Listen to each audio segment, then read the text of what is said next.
Good morning class. In today's video we are going to discuss the manufacture of nitric acid by Oswald process.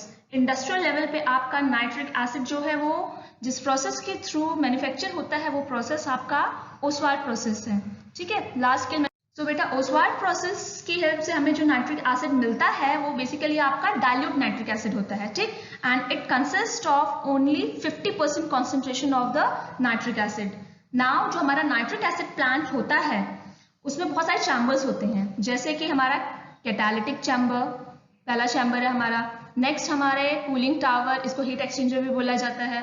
Next हमारा है oxidising chamber, oxidation tower, और last is absorption tower. अब एक एक करके सबको discuss करेंगे। ठीक है, तो सबसे पहले आता है हमारा कैटालिटिक चैम्बर और catalytic converter. Here dry ammonia gas reacts with dusty dry air in ratio 1:10। ठीक है, इन रेशियो अच्छा ये जो आपका कैटालिटिक चैम्बर होता है it is fitted with platinum gas. ठीक है, यहाँ पे देखिए बेटा ये प्लैटिनम गैस जो होती है उसकी फिटिंग होती है, it is packed with platinum gas and initially heated up to temperature 700 to 800 degree centigrade. Now at this temperature in the presence of platinum as a catalyst, जो आपकी अमोनिया होती है NH3, it combines with oxygen present in the air and it results in the formation of nitric oxide। ठीक है, इन दोनों के combination से आपका फॉर्मेशन होता है नाइट्रिक ऑक्साइड का along with steam and the liberation of energy। इसका मतलब प्रोसेस कैसा हो गया हमारा, एक्सोथर्मिक हो गया हमारा प्रोसेस। ठीक है, नाउ यहाँ से जो गैस आपकी गैसेस निकल रही हैं, nitric oxide gas along with आपकी रेसिडुअल ऑक्सीजन, बची हुई ऑक्सीजन के साथ, they are pass into the cooling tower. क्योंकि आपकी गैसेस जो निकल रही है उनका टेम्परेचर 700 to 800 है। नाउ उनको टेम्परेचर को कूल किया जाता है up to 50 degree centigrade, and जो cool nitric oxide and oxygen होती है they are then pass into the oxidizing chamber, oxidation tower. ठीक है, where oxidation of cool nitric oxide takes place, it reacts with oxygen and results in the formation of nitrogen dioxide। ठीक है, तो देखिए ये reaction होता है यहाँ पे आपका नाइट्रिक ऑक्साइड गैस जो है it combines with oxygen at 50 degree centigrade. Oxidation बेटा आपका 50 डिग्रीज पर हो रहा है आपका। ठीक है, at 50 degree centigrade and results in the formation of NO2। अब क्योंकि बेटा ऑक्सीजन का रेशियो स्टार्टिंग में ही 1:10 है हमारा, तो मतलब यहाँ पे भी पूरी ऑक्सीजन यूज नहीं होती, तो NO2 along with residual O2, बची हुई O2 के साथ is passed into the absorption tower। ठीक है, इसको हम एब्जॉर्प्शन टावर में देखिए नीचे से पास करते हैं। Absorption tower is a steel tower which consist of packing of acid resistant quartz and water is sprinkled from the top. इसमें वाटर आपका ऊपर से आपका वाटर स्प्रिंकल किया जाता है, क्वार्ट्ज की फिटिंग होती है लेयर में। नाउ वाटर ऊपर से आ रहा है, नाइट्रोजन डाइऑक्साइड गैस नीचे से पास हो रही है along with O2, तो NO2 get absorbed in water in the presence of O2 and results in the formation of dilute nitric acid। ठीक है, ये नाइट्रिक एसिड आपका फॉर्म होता है। यहाँ पे देखिए क्या रिएक्शन होता है, NO2 जो है it get absorbed in water. ठीक है, it get absorbed in water in the presence of oxygen and it results in the formation of dilute nitric acid, HNO3 की फॉर्मेशन करता है ये आपका। ये नाइट्रिक एसिड जो होता है आपका base of the absorption tower collect हो जाता है एंड आपका टैप के अरेंजमेंट से आपका ये कंटिन्यूसली बाहर निकाल लिया जाता है। ठीक है, तो अब एक बार इसको फटाफट रिवाइज कर लेते हैं। देखिए आपका सबसे पहला है आपका कैटालिटिक कन्वर्टर या कैटालिटिक चैम्बर, जहाँ पे अमोनिया एयर कंबाइन होता है। आपका रिजल्ट होता है it results in the formation of आपका नाइट्रिक ऑक्साइड देन आपका जो नाइट्रिक ऑक्साइड गैस यहाँ फॉर्म होती है it is passed into the heat exchanger और cooling tower. In this cooling tower the temperature of the gas is lowered up to 50 degree centigrade. ठीक है, catalytic chamber में 700 to 800 degrees का temperature होता है। Now cool NO2 is passed into the oxidation chamber where oxidation of NO से NO2 की formation होती है। यहाँ पे NO2 along with residual O2 is passed into the absorption tower where the absorption of NO2 in water takes place in the presence of O2 and it results in the formation of dilute nitric acid which is collected at the base of the tower and is आपका जो है nitric acid जो है continuously आपका tap arrangement की help से आपका बाहर निकालते रहते हैं उसको कंटिन्यूसली। ठीक है, नेक्स्ट देखते हैं। नेक्स्ट देख लीजिए आप, यहाँ पे वही चीज आपकी बताई गई है पूरी। तो सबसे पहला हमारा है कैटालिटिक कन्वर्टर। कैटालिटिक कन्वर्टर में आपका जो प्लैटिनम गैस होता है इसकी पैकिंग होती है। ठीक है, and it is initially heated up to temperature 700 to 800 degree centigrade. Now ammonia and air, dry ammonia gas along with dry air are passed into the catalytic chamber in ratio 1:10. मतलब 1 part of ammonia and 10 part of the air are passed into the catalytic chamber which is fitted which have the packing of platinum gas, ठीक है, and is heated up to temperature 700 to 800 degree centigrade. यहाँ पर आपका ammonia और air में present oxygen ये combine होकर formation करती है किसकी, नाइट्रिक ऑक्साइड की. अब बेटा आपका 10 volumes 10 parts of air use हो रहा है तो पूरा का पूरा तो यूज हो नहीं जाएगा, है ना, पहली रिएक्शन में, ठीक है. तो यहाँ पर क्या होगा, बची हुई ऑक्सीजन जो है, बची हुई एयर जो है अलोंग विद NO पास की जाती है इनटू कूलिंग कॉइल्स या कूलिंग चैम्बर या हीट एक्सचेंजर में पास की जाती है, जहां पर कि इनका टेम्परेचर 700 to 800 से 50 डिग्रीज पर लाया जाता है, टेम्परेचर लोअर किया जाता है इनका, ठीक है. Now cooled NO gas along with O2, oxygen बोलिए आप, एयर बोलिए इसे आप, ठीक है, क्योंकि एयर में भी हमारा ऑक्सीजन का यूज हो रहा है, ठीक है. तो नाउ जो आपकी नाइट्रिक ऑक्साइड है, कूल्ड नाइट्रिक ऑक्साइड है अलोंग विद ऑक्सीजन और रेसिडुअल ऑक्सीजन, बची हुई ऑक्सीजन के साथ आपका पास की जाती है in oxidation chamber. Oxidation chamber में NO का ऑक्सीडेशन होता है, NO combines with O2 and it results in the formation of NO2. अब यहाँ पर भी बेटा पूरी ऑक्सीजन यूज नहीं होती, ठीक है. Now the nitrogen dioxide along with residual oxygen is passed into the absorption tower, where absorption tower is a steel tank. It is a steel tank which consists of the packing of quartz in layer. acid resistant quartz जो होता है, quartz आपका mineral है आपका, ठीक है, stone है, extremely hard होता है आपका, एसिड रेजिस्टेंट होता है. तो क्वार्ट्स की यहाँ पे आपकी पैकिंग होती है, क्वार्ट्स आपका लेयर्स में पैक होता है. क्वार्ट्स ही क्यों चूज किया गया, क्योंकि बेटा क्वार्ट्स एसिड रेजिस्टेंट है आपका, ठीक है, और लेयर्स में इसलिए आपका पैक किया गया ताकि यहाँ पे ज्यादा से ज्यादा डिसोल्यूशन हो सके हमारा NO2 का वाटर में, ठीक है. नाउ आपके इस एब्जॉर्प्शन टावर में क्वार्ट्स की फिटिंग है और वाटर जो है आपका टॉप से आपका वाटर जो है स्प्रिंकलिंग होती है, वाटर के टॉप से स्प्रिंकलिंग होती है. Now NO2 gas along with O2 आपकी देखिए यहाँ बेस से पास की जा रही है, गैसेस आपकी धीरे धीरे स्लोली आपके ऊपर चढ़ेंगे एंड वाटर जो है आपका यहाँ ऊपर से, क्योंकि आपका वाटर जो है ये आपके स्टोन्स के थ्रू नीचे आएगा, it is NO2 is get absorbed in water in the presence of oxygen and it results in the formation of nitric acid which is collected at the base of the absorption tower. और nitric acid continuously यहाँ से एक tap arrangement के through बाहर निकालते रहेंगे हम, ठीक है. नाउ बेटा अब हम अपने ओस्वाल्ड्स प्रोसेस के कुछ मेन स्टेप्स हैं जिनको हम लोग अब डिस्कस कर लेते हैं. देखिए हमारा जो सबसे पहला स्टेप है वो हमारे सबसे पहले चैम्बर में कैरी आउट होगा. तो पहला चैम्बर हमारा क्या कौन सा चैम्बर होता है, हमारा कैटालिटिक चैम्बर और कैटालिटिक कन्वर्टर बोलते हैं उसको, ठीक है. तो चैम्बर जिसमें ये पहला स्टेप हो रहा है हमारा, it is catalytic chamber and here catalytic oxidation of ammonia takes place in the presence of platinum as a catalyst at temperature 700 to 800 degrees centigrade. यहाँ पे आपका अमोनिया का कैटालिटिक ऑक्सीडेशन होता है. अमोनिया हमारी एयर में प्रेजेंट ऑक्सीजन के साथ कंबाइन करती है, उसका ऑक्सीडेशन होता है, नाइट्रिक ऑक्साइड की फॉर्मेशन होती है. कैटलिस्ट यहाँ पे प्लेटिनम यूज हो रहा है क्योंकि बेटा कैटालिटिक चैम्बर में प्लेटिनम गैस की आपकी पैकिंग है, ठीक है. एंड आपका टेम्परेचर कितना यूज होता है आपका 700 to 800 डिग्री सेंटीग्रेड, क्योंकि कैटालिटिक चैम्बर हमारा इनिशियली आपका इसी टेम्परेचर पे आपका हीटेड रहता है आपका, ठीक है. तो now here catalytic oxidation of ammonia to nitric oxide takes place. यहाँ पे आपका अमोनिया ऑक्सीडाइज होती है इनटू नाइट्रिक ऑक्साइड एंड जो रिएक्शन होता है यहाँ पर आपका देख लीजिए, यहाँ पर आपका ammonia and reacts with oxygen and results in the formation of nitric oxide along with steam and liberation of energy. This liberation of energy proves that the reaction या the catalytic oxidation of ammonia is an exothermic process. कैसा process है आपका ये, exothermic process है आपका ये, ठीक है. ये रिएक्शन आप लोग बेटा अमोनिया चैप्टर में भी पढ़ चुके हैं अगर आप लोग को याद हो, कैटालिटिक ऑक्सीडेशन ऑफ अमोनिया में, ठीक है. अब यहाँ पे कैटलिस्ट क्या यूज हो रहा है आपका, प्लैटिनम यूज हो रहा है as a catalyst and temperature जो है मैंने आपको बताया था, कुछ बुक्स में आपको 700 दिखेगा, कुछ बुक्स में आपको 800 दिखेगा. तो टेम्परेचर की रेंज जो होती है वो 700 to 800 डिग्री सेंटीग्रेड है, ठीक है. नाउ यहाँ पे हमारा अमोनिया इज टू ऑक्सीजन का रेशियो क्या है, मतलब अमोनिया इज टू ऑक्सीजन, हम लोग ऑक्सीजन हम किस फॉर्म में ले रहे हैं, हम लोग एयर ले रहे हैं. एयर में कितनी ऑक्सीजन होती है, अभी 21% होती है, ठीक है.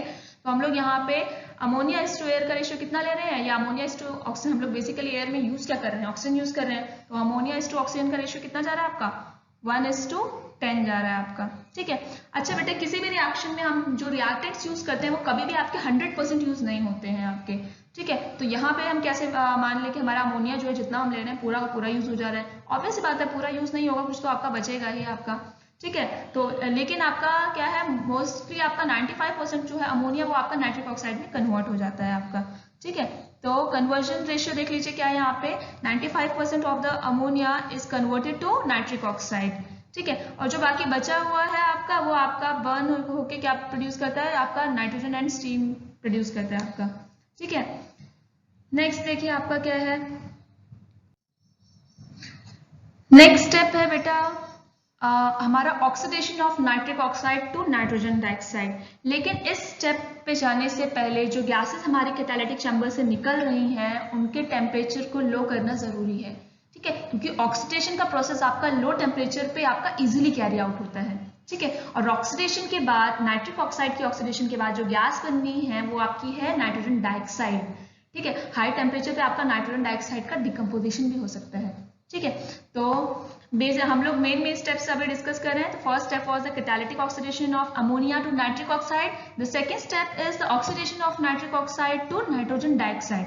लेकिन इस ऑक्सीडेशन से पहले हम लोग क्या करेंगे, हम लोग गैसेस का टेम्परेचर लो करेंगे by passing the gases through the heat exchanger. तो हीट एक्सचेंजर में बेसिकली टेम्परेचर लो होता है, बाकी कोई एज सच कोई जनरल रिएक्शन नहीं होती है, ठीक है, इसलिए हम उसको मेन स्टेप पे नहीं काउंट कर रहे हैं फिलहाल, ठीक है। हम लोग यहाँ पे मेजर स्टेप्स अपने कंसिडर कर रहे हैं। तो नेक्स्ट स्टेप है हमारा ऑक्सीडेशन चैम्बर में, कौन से चैम्बर, ऑक्सीडेशन की प्रोसेस कौन से चैम्बर में होगी आपकी, ऑक्सीडेशन चैम्बर में होगी, ठीक है। होता क्या है यहाँ पे process, here the oxidation of nitric oxide to nitrogen dioxide takes place, ठीक है।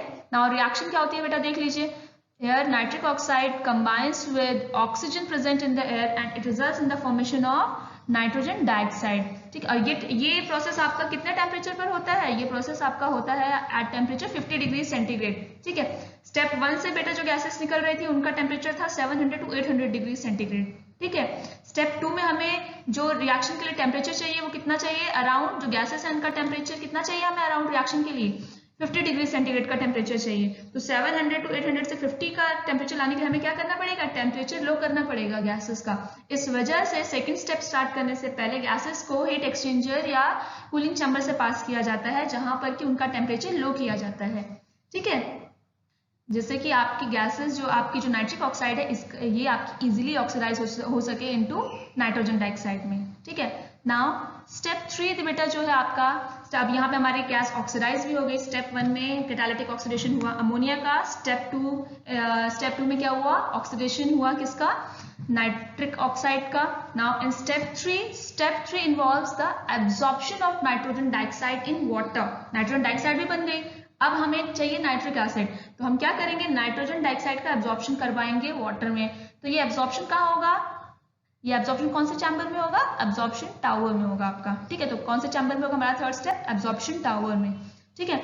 नाउ एब्जॉर्प्शन टावर में क्या होता है, absorption of nitrogen dioxide in water takes place in the presence of residual oxygen, ठीक है। तो रेसिडुअल ऑक्सीजन या आपकी जो एयर है बची हुई उसकी प्रेजेंस में हमारा यहाँ पे जो हमारा नाइट्रोजन डाइऑक्साइड है it is get absorbed in water and it results in the formation of 50% nitric acid और डाइल्यूट नाइट्रिक एसिड की फॉर्मेशन होती है यहाँ पे। तो देखिए यहाँ पे बेसिकली रिएक्शन क्या होता है, NO2 from the step 2 combines with water in the presence of oxygen and it results in the formation of nitric acid, ठीक है। तो सारे स्टेप्स एक बार फटाफट हम लोग रिवाइज कर लेते हैं। तो step 1 was the catalytic oxidation of ammonia to nitric oxide where ammonia combines with oxygen in the presence of platinum as a catalyst at temperature 700 to 800 degrees centigrade and it results in the formation of nitric oxide, ठीक है। Now the second step was the oxidation of nitric oxide to nitrogen dioxide. Here nitric oxide combines with nitrogen dioxide at temperature 50 degrees centigrade, ठीक है। तो nitric oxide combines with oxygen in the at temperature 50 degrees centigrade and it results in the formation of nitrogen dioxide. And the step 3 is the absorption of nitrogen dioxide in water in the presence of oxygen and is results in the formation of nitric acid, ठीक है। तो तीनों step याद रखना, catalytic oxidation of ammonia to nitric oxide, then oxidation of nitric oxide to nitrogen dioxide and then absorption of nitrogen dioxide, ठीक है। Next बेटा हमारा फ्लो चार्ट है। इस फ्लो चार्ट की हेल्प से आप लोग इजीली रिवाइज कर सकते हैं पूरा प्रोसेस। ठीक है, तो चलिए देखते हैं। तो यहाँ पर बेटा सबसे पहले देखिए क्या है आपका ammonia and dry air in ratio 1:10, 1 volume of ammonia and 10 volume of dry air. ठीक है, they are pass into A. Now what is A? आपका अमोनिया एंड ड्राई एयर, अभी हमने ओसवाल्ड्स प्रोसेस आपको बताया था, तो उसमें सबसे पहले अमोनिया एंड ड्राई एयर कौन से चैम्बर में पास की जा रही थी? कैटालिटिक चैम्बर में। इसका मतलब ए हमारा क्या है? Catalytic chamber. ठीक है, ammonia and air in ratio 1:10 they are passed into the catalytic chamber. This catalytic chamber is packed with platinum gas and is heated at temperature 700 to 800 degrees centigrade, where ammonia get oxidized in the presence of platinum as a catalyst at temperature 700 to 800 degrees centigrade, and it results in the formation of nitric oxide with steam along with liberation of energy. ठीक है, तो यहाँ पे आपका nitric oxide and steam बनता है। ठीक है, along with liberation of energy. ना इस चैम्बर से जो गैसेस निकलेंगी वो कौन कौन सी गैसेस निकलेंगी? नाइट्रिक ऑक्साइड निकलेगी, स्टीम निकलेगी, साथ में आपकी बची हुई ऑक्सीजन निकलेगी। ठीक है, ऑक्सीजन बेटा यहाँ बनती नहीं है, हम लोग ड्राई एयर जो पास कर रहे हैं, ड्राई एयर में आपका क्या है? अगर 1 वॉल्यूम आप अमोनिया का यूज कर रहे हो तो 10 वॉल्यूम आप ड्राई एयर का यूज कर रहे हो, तो ड्राई एयर में जो ऑक्सीजन है पूरी की पूरी तो यहाँ यूज नहीं हो जाएगी ना। ऑब्वियस सी बात है, जो आपका रिएक्टेंट यूज नहीं होगा वो आपका बच जाएगा एंड आपको वो प्रोडक्ट के साथ मिल जाएगा। ठीक है, बचा हुआ तो आपका रिएक्शन में तो बन रहा है NO एंड स्टीम, साथ में रेसिडुअल ऑक्सीजन, जो आपकी बची हुई ऑक्सीजन है, रेसिडुअल ऑक्सीजन जो है आपकी इस चैम्बर से निकलती है and they are passed into the आपका हीट एक्सचेंजर। ठीक है, they are pass into the heat exchanger. B आपका क्या है? हीट एक्सचेंजर है, या फिर कूलिंग चैम्बर बोल लीजिए आप। ठीक है, नाउ चैम्बर ए से जो गैसेस निकल रही हैं उनका टेम्परेचर कितना है? 700 to 800 डिग्री सेंटीग्रेड। ठीक है, यहाँ पे हमारा नाइट्रिक ऑक्साइड बन रही है। अगला जो स्टेप है वो है ऑक्सीडेशन ऑफ नाइट्रिक ऑक्साइड, जिसके लिए कि हमें कितने टेम्परेचर की जरूरत है? 50 डिग्री सेंटीग्रेड की जरूरत है। इसका मतलब हमें इन गैसेस का टेम्परेचर क्या करना है? लो करना है। ठीक है, तो लो करने के लिए हम लोग क्या करेंगे? इन गैसेस को हीट एक्सचेंजर से पास करेंगे। हीट एक्सचेंजर में क्या होगा? आपके गैसेस जो होंगे they are cooled to lower temperature. इनकी कूलिंग होगी। ठीक है, एंड इनका टेम्परेचर लो किया जाएगा। Now they are pass through the cooling coils into chamber C. Chamber C क्या होगा आपका? नाउ गैसेस कूल हो गई और कूल्ड हमारे जो कूल्ड नाइट्रिक ऑक्साइड है अलॉन्ग विद रेसिडुअल ऑक्सीजन हमारी पास की जाएगी इनटू चैम्बर सी। तो चैम्बर सी क्या हुआ? हमारा ऑक्सीडेशन चैम्बर हुआ। यहाँ पे नाइट्रिक ऑक्साइड जो है it combines with oxygen and it results in the formation of NO2। अब यहाँ भी हमारी ऑक्सीजन पूरी यूज नहीं होगी क्योंकि ऑक्सीजन बेटा बहुत ज्यादा अमाउंट में हमने स्टार्टिंग में ले रखी है। ठीक है, तो NO2 बना अलॉन्ग विद बची हुई O2। NO2 along with बची हुई O2, it is passed into the chamber D। ठीक है, नाउ चैम्बर डी क्या है? Chamber D is absorption tower. ठीक है, अब यहाँ पर क्या होगा? यहाँ पे एब्जॉर्प्शन टावर जो है आपका एक स्टील की टावर है जिसमें क्वार्ट्ज की फिटिंग है and water is sprinkled from the top. तो यहाँ पे क्या होगा? यहाँ पे आपका NO2 का एब्जॉर्प्शन होगा वाटर में इन द प्रेजेंस ऑफ ऑक्सीजन। ठीक है, और यहाँ पे फॉर्मेशन किसकी होगी? नाइट्रिक एसिड की। ठीक है, एंड इस प्रोसेस से जो हमें नाइट्रिक एसिड मिलेगा कितना मिलेगा? 50% मिलेगा। ठीक है, अब इन स्टेप्स को देख लीजिए नीचे फटाफट एक बार। तो फर्स्ट स्टेप है हमारा जो हमारा चैम्बर ए में कैरी आउट हो रहा है। चैम्बर ए क्या है हमारा? Catalytic chamber. Here catalytic oxidation of ammonia takes place. Ammonia combines with oxygen. Ammonia combines with oxygen in the presence of platinum as a catalyst at temperature 700 to 800 degrees centigrade, and it results in the formation of nitric oxide along with steam. ठीक है, ये process पूरा कौन से chamber में हो रहा है? हमारा कैटालिटिक चैम्बर में। Now nitric oxide along with steam and residual oxygen, जो बची हुई ऑक्सीजन है, is passed into the heat exchanger which is chamber B, जो हमारा क्या है? चैम्बर B है। ठीक है, where the temperature of the gases is lowered. Now cooled gases are passed into the chamber C, cooled nitric oxide along with oxygen. Water तो बेटा condense हो जाएगा ना यहाँ पे। ठीक है, तो बची कौन सी गैस आपकी? Nitric oxide and oxygen.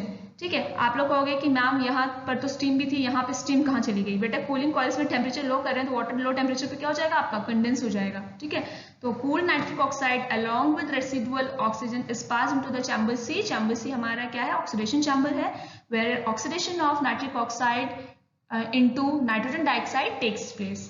ठीक है, नाउ नाइट्रोजन डाइऑक्साइड यहाँ पर भी पूरी ऑक्सीजन हमारी यूज नहीं होगी। Nitrogen dioxide along with residual O2, बची हुई O2 के साथ नाइट्रोजन डाइऑक्साइड जो है वो आपका पास हो जाएगा into chamber D. Chamber D क्या है हमारा एब्जॉर्प्शन टावर है। ठीक है, where absorption of nitrogen dioxide in water takes place in the presence of oxygen and it results in the formation of nitric acid, dilute nitric acid. ठीक है, अब I hope आप लोगों को यहाँ तक पूरा ओसवाल्ड प्रोसेस अच्छे से समझ आ गया होगा। फिर भी अगर कोई डाउट है तो आप लोग कमेंट सेक्शन में पूछ सकते हैं। ठीक है, नाउ अब इस पूरे प्रोसेस को मैंने बता दिया। यहाँ पे कुछ एक्सप्लेनेशंस आती हैं, कुछ रीजनिंग्स आती हैं जो आपके एग्जाम्स में बहुत ज्यादा पूछी जाती हैं, वो देख लेते हैं। ठीक है, तो सबसे पहले we will discuss about the reactants of this process. तो रिएक्टेंट्स में क्या क्या यूज होता है आपका? रिएक्टेंट्स में यूज होता है ammonia and dry air, dry ammonia gas and dry air in ratio 1:10। It means the ratio of air is much higher in comparison to that of ammonia। Ammonia के comparison में air का ratio क्या होता है? बहुत ही ज्यादा होता है। ठीक है, क्योंकि 1:10 का ratio, 1 part of ammonia use हो रही है तो 10 पार्ट ऑफ आपका ड्राई एयर यूज हो रहा है। 1 वॉल्यूम ऑफ अमोनिया यूज हो रही है तो 10 वॉल्यूम ऑफ आपका ड्राई एयर यूज हो रहा है आपका। ठीक है, नाउ यहाँ पे जो आपका एयर है उसका रेशियो ज्यादा रखने का भी रीजन है आपका।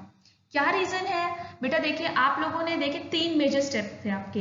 The first step was the catalytic oxidation of ammonia to nitric oxide, second step was the oxidation of nitric oxide to nitrogen dioxide, and the third step was the absorption of nitrogen dioxide in water in the presence of oxygen.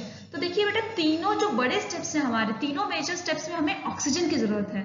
ठीक है, तो इसका मतलब oxygen की जरूरत हमें सारे steps में है, तो ऑक्सीजन का अमाउंट भी तो ज्यादा रखना है। और हम रिएक्शन में यूज कर रहे हैं बेटा एयर, और एयर में कितनी ऑक्सीजन होती है? एयर का 1/5 पार्ट ऑक्सीजन है सर। ठीक है, तो मीन्स आपका 21% एयर में ऑक्सीजन की परसेंटेज क्या है? जस्ट 21%। ठीक है, तो 21%, और हमें तीनों रिएक्शंस में, हमारे तीनों जो मेजर स्टेप्स है, हमें तीनों स्टेप्स में हमें ऑक्सीजन की रिक्वायरमेंट है। तो ऑब्वियस बात है एयर का वॉल्यूम हमें स्टार्टिंग से ही ज्यादा लेकर चलना पड़ेगा। ठीक है, जिससे कि हमारी रिक्वायरमेंट जो है वो इजिली फुलफिल हो जाए सारे स्टेप्स में। ठीक है, तो अब देखिए यहाँ पे the higher ratio of the air is used since क्या है? Air is to B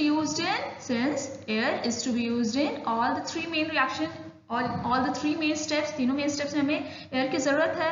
and next the only 21% of air is oxygen. Air की पूरी एयर में हमारी सिर्फ ऑक्सीजन क्या है? 21% है, और हमें ऑक्सीजन की जरूरत तीनों स्टेप्स में है। ठीक है, इस वजह से। ठीक, नेक्स्ट चैम्बर बेटा आपका जो है वो आता है catalytic chamber. Now catalytic chamber में हमारी फिटिंग होती है, पैकिंग होती है प्लैटिनम गैस की। ठीक है, platinum gas here act as a catalyst. इसमें जो प्लैटिनम होता है वो हमारा कैटालिटिक ऑक्सीडेशन ऑफ अमोनिया में किसकी तरह वर्क करता है? एज अ कैटलिस्ट वर्क करता है।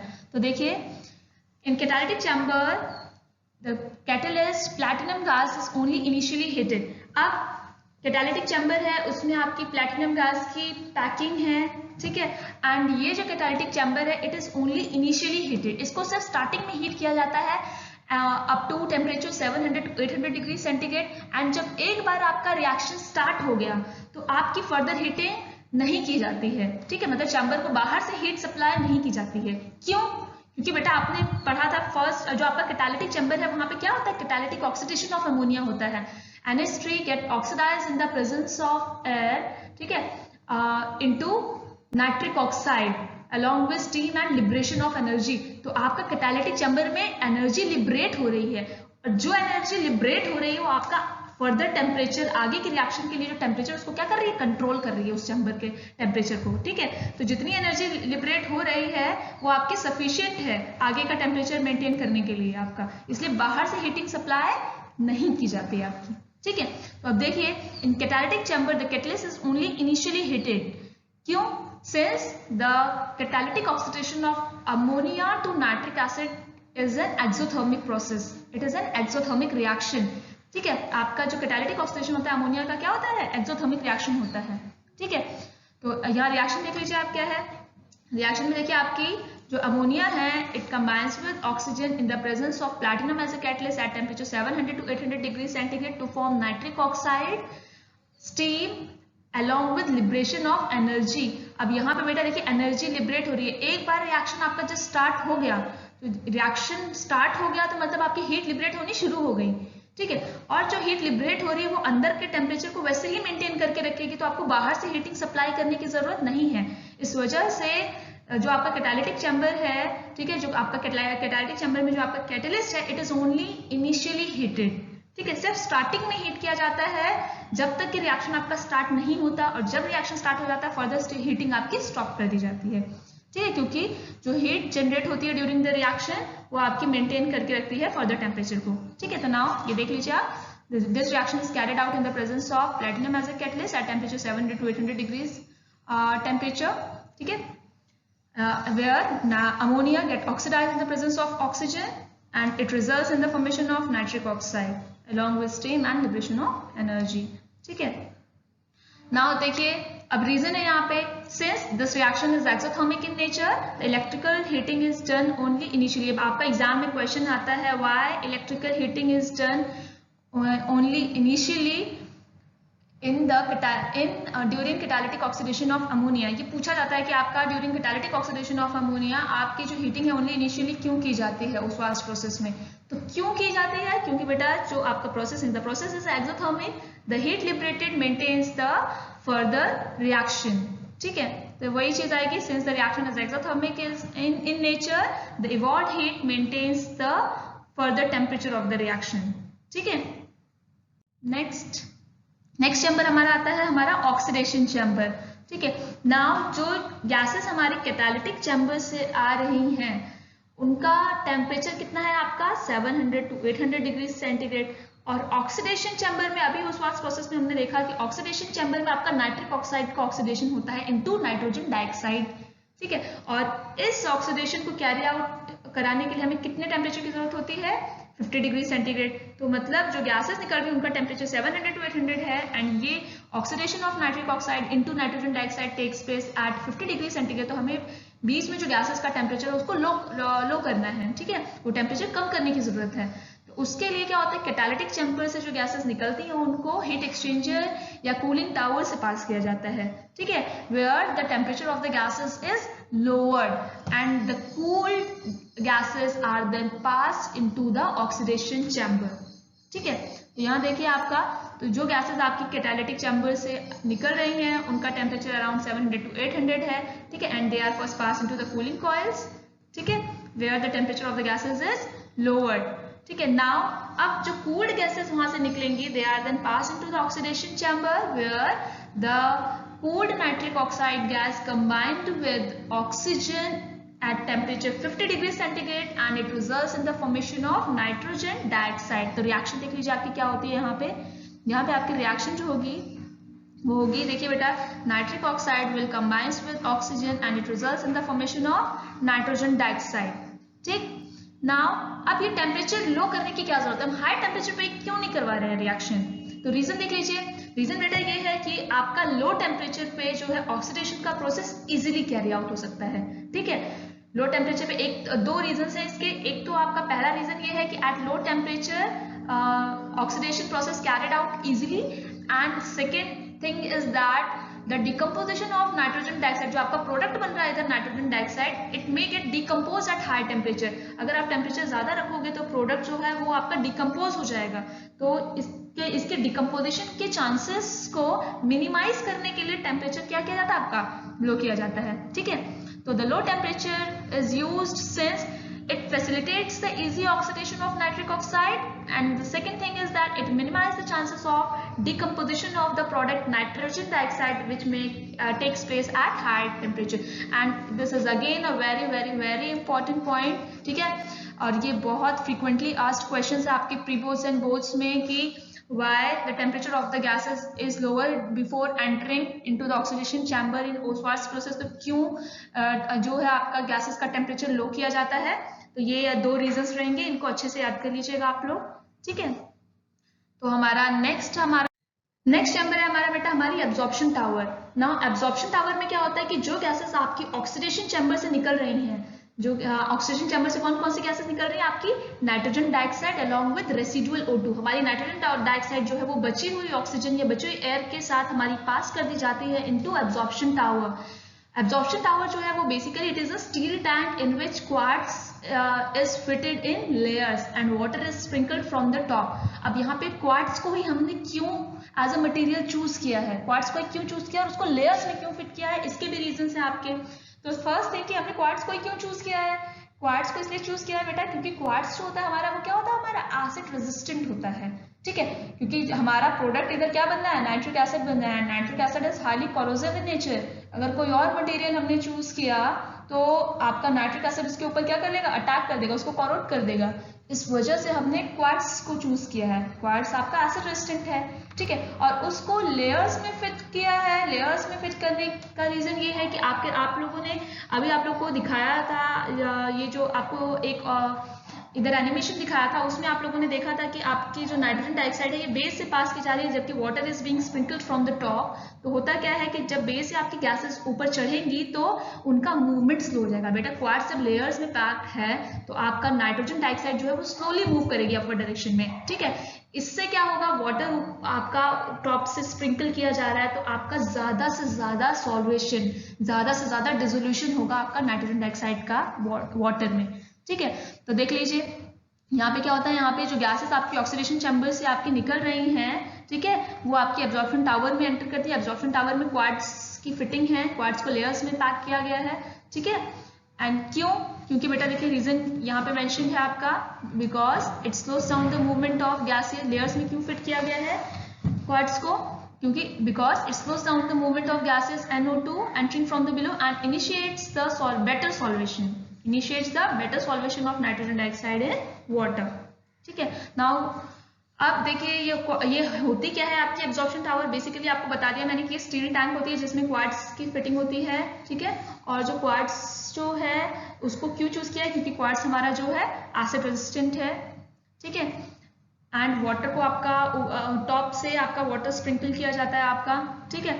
नाउ अभी इस चैम्बर में आपकी रिएक्शन क्या होती है, यहाँ पर आपका जो है नाइट्रोजन डाइऑक्साइड है, it get absorbed in water in the presence of residual oxygen and it results in the formation of nitric acid which is collected at the base of the absorption tower, ठीक है। अब यहाँ पे देखिए reaction क्या होती है, यहाँ पे जो आपका NO2 है it is absorbed in H2O in the presence of oxygen and it results in the formation of dilute nitric acid, ठीक है। नाइट्रिक एसिड की कॉन्सेंट्रेशन कितनी होती है इसमें, जस्ट 50% आपका, ठीक है। नाउ अब देखिए नाइट्रिक एसिड, यहाँ से प्रोडक्ट जो हमें मिला ओसवाल्ड प्रोसेस से हमने मैन्युफैक्चर किया जो नाइट्रिक एसिड, वो कितना परसेंट था आपका, जस्ट 50%। अब इसकी कॉन्सेंट्रेशन हम बढ़ा सकते हैं, किन किन तरीकों से इसकी कॉन्सेंट्रेशन बढ़ा सकते हैं वो देख लीजिए आप, ठीक है। तो जो डाइल्यूट नाइट्रिक एसिड हमें at the base of the absorption tower मिला, वो कितना मिला हमें, 50%। Now it could be further concentrated by distillation, ठीक है, बाय डिस्टिलेशन। डिस्टिलेशन में हम लोग क्या करते हैं, हम लोग बॉइलिंग करते हैं और जो वेपर आपके फॉर्म होते हैं उन वेपर्स को कंडेंस करके डिस्टिल आउट कर लिया जाता है आपका, ठीक है। तो हमने सपोज हमने इस प्रोसेस से हमें जो नाइट्रिक एसिड मिला, हमें ओसवाल्ड प्रोसेस में नाइट्रिक एसिड मिला, हमने उसको बॉईल किया, ठीक है। और बॉईल करने के बाद जो बॉइलिंग लिक्विड के ऊपर वेपर्स मिले हमने उनको कंडेंस करके डिस्टिल आउट कर लिया, ठीक है। नाउ डिस्टिलेशन के थ्रू जो हमें नाइट्रिक एसिड मिलता है वो कितना परसेंट मिलता है हमें, 68% मिलता है। क्यों, क्योंकि बेटा इट कुड नॉट, अब यहाँ से भी आपका क्वेश्चन आता है एग्जाम में, अगेन एक क्वेश्चन आता है, why nitric acid could not be concentrated beyond a further concentration by boiling. ये 68% से ज्यादा कॉन्सेंट्रेट नहीं किया जा सकता बाय बॉइलिंग, ठीक है। बॉइलिंग के थ्रू इसका कॉन्सेंट्रेशन से 50 से 68 तक तो हम ले जा सकते हैं, ठीक है। अब 68 से ज्यादा कॉन्सेंट्रेट नहीं कर सकते। Reason is that because upon boiling it forms a constant boiling mixture. Now what are constant boiling mixture?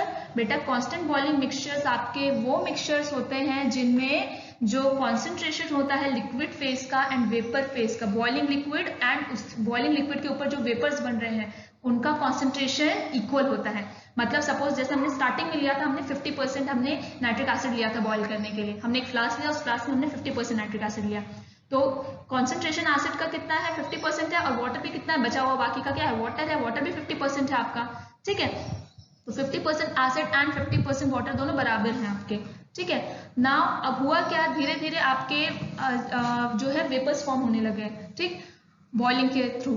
तो धीरे धीरे आपका एसिड का कॉन्सेंट्रेशन बढ़ने लगा, एसिड का कॉन्सेंट्रेशन कितना हो गया, 68% हो गया यहाँ पे। एसिड का कॉन्सेंट्रेशन 68% हो गया, तो मीन्स वाटर का कॉन्सेंट्रेशन आपका डिक्रीज हो गया। अब ये किस टेम्परेचर पे आपको अटेन हुआ, 121 डिग्री सेंटीग्रेड पे। इसके बाद आप नाइट्रिक एसिड को कितना भी बॉईल करो, ठीक है, पूरा का पूरा नाइट्रिक एसिड बॉईल कर डालिए आप, पूरा का पूरा नाइट्रिक एसिड बॉईल करके उसको वेपोराइज आउट कर लेंगे, ठीक है। इस टेम्परेचर के बाद जो आपको नाइट्रिक एसिड मिलेगा, बॉइल्ड नाइट्रिक एसिड जो आपको मिलेगा, उसमें लिक्विड नाइट्रिक एसिड जो बॉईल हो रहा होगा और उस नाइट्रिक एसिड के ऊपर जो वेपर्स मिलेंगे आपको, उन दोनों का कॉन्सेंट्रेशन इक्वल रहेगा। मतलब जो आपके फ्लास्क में लिक्विड होगा उसमें भी 68% नाइट्रिक एसिड मिलेगा आपको, एंड जो वेपर्स ऊपर बन रहे होंगे उनको आप डिस्टिल आउट करके अगर उनकी कॉन्सेंट्रेशन चेक करेंगे तो उनमें भी 68% आपको नाइट्रिक एसिड मिलेगा। तो the constant boiling mixtures are those mixtures which get distilled out without any change in concentration. तो ये वो मिक्सचर्स हैं जो कि आपके डिस्टिल आउट हो जाते हैं without any change in concentration, means liquid phase and vapours phase have same concentration, ठीक है, दोनों का कॉन्सेंट्रेशन क्या होता है, सेम होता है, ठीक। नेक्स्ट है आपका कि आपका अगर आपको 68% से ज्यादा कॉन्सेंट्रेशन चाहिए तो आप फर्दर डिस्टिलेशन कीजिए, किसके प्रेजेंस में, कॉन्सेंट्रेटेड H2SO4 की प्रेजेंस में अंडर रिड्यूस्ड प्रेशर। अभी कॉन्क H2SO4 ही क्यों यूज किया गया है बेटा, conc H2SO4 is a good drying as well as dehydrating agent, दोनों की तरह वर्क करता है। तो ये क्या करेगा, हमारा जो एसिड है 68% एसिड है, अगर आप उसको फर्दर डिस्टिल आउट कर रहे हो इन the presence of conc H2SO4 under reduce pressure, तो ये क्या करेगा, वाटर को तो वैसे ही एब्जॉर्ब कर लेगा आपका, ठीक है। एसिड है तो ऑब्वियस बात है एसिड एसिड के साथ तो रिएक्ट करेगा नहीं, ये क्या करेगा आपका, being a good drawing and dehydrating agent it will absorb the water, ठीक है। एंड इसके बाद जो आपको फर्दर नाइट्रिक एसिड मिलेगा उसमें नाइट्रिक एसिड का कॉन्सेंट्रेशन क्या होगा आपका 98%, क्योंकि मॉइस्चर तो सारा कौन एब्जॉर्ब कर लेगा आपका, कॉन्क H2SO4, ठीक है। तो further concentration of the nitric acid can be increased by distilling it with concentrated H2SO4 under reduced pressure, ठीक है। H2SO4 क्यों यूज किया है, because it is a good drying as well as dehydrating agent, and उसके बाद जो nitric acid मिलेगा हमें वो 98% नाइट्रिक एसिड होगा, and 98% nitric acid is also called fuming nitric acid. क्यों बोला जाता है फ्यूमिंग नाइट्रिक एसिड, क्योंकि बेटा इस नाइट्रिक एसिड के ऊपर आपको नाइट्रिक एसिड की फ्यूम्स देखने को मिलते हैं। जो नॉर्मली नाइट्रिक एसिड होते हैं, नॉर्मल नाइट्रिक एसिड्स होते हैं, नाइट्रिक एसिड होता है 68%, 50%, उसमें आपको नाइट्रिक एसिड के वेपर्स एसिड के ऊपर नहीं देखने को मिलते हैं, ठीक है। लेकिन यहाँ क्योंकि आपकी नाइट्रिक एसिड की फ्यूम्स अपीयर होती हैं आपका लिक्विड के ऊपर, इस वजह से इस नाइट्रिक एसिड को आपका फ्यूमिंग नाइट्रिक एसिड कहा जाता है, ठीक है। आज के लिए बस इतना ही। बाकी अगर आप लोग को कोई भी क्वेरी हो, कोई भी क्वेश्चन हो तो आप उसको कमेंट सेक्शन में पूछ सकते हैं, ठीक है। Thank you class.